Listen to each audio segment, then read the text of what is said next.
Hello, good evening and welcome to Parrot TV. In my last video which I made for our newsletter, a few friends and supporters responded that it seemed like a bit of a cosy fireside chat. Well, that seemed like they wanted it, so I thought we'd go all out and make it a cosy fireside chat. And that's kind of appropriate because I'm going to do a little narration of things that are happening with wild birds.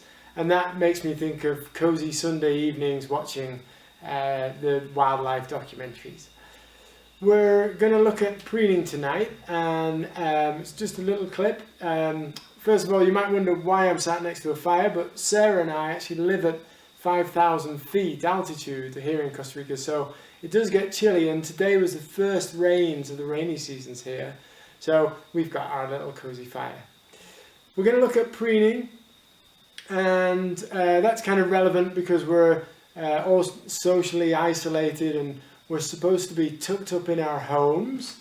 And if you're really fortunate, you'll probably have a loved one in the space where you are.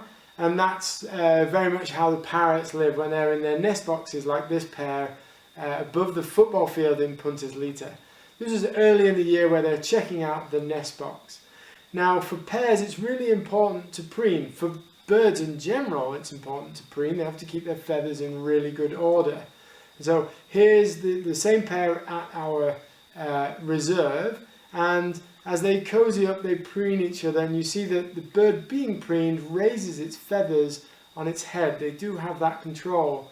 And if you actually watch the great green macaws with the lines on their faces, they can actually raise those feathers, tiny little feathers. That's a really nice way of interacting with a pet bird if you have a pet bird. But if you're not that familiar, you might not be aware that they can express themselves with their facial feathers. Now for pairs, preening is really important. It helps them reinforce their pair bond. They preen each other's vents, and that's a really that really tells you that the pair are intimate. And some of them have no shame, like this pair. So that's it for tonight's little snippet of wild parrot action. Until next week, stay safe.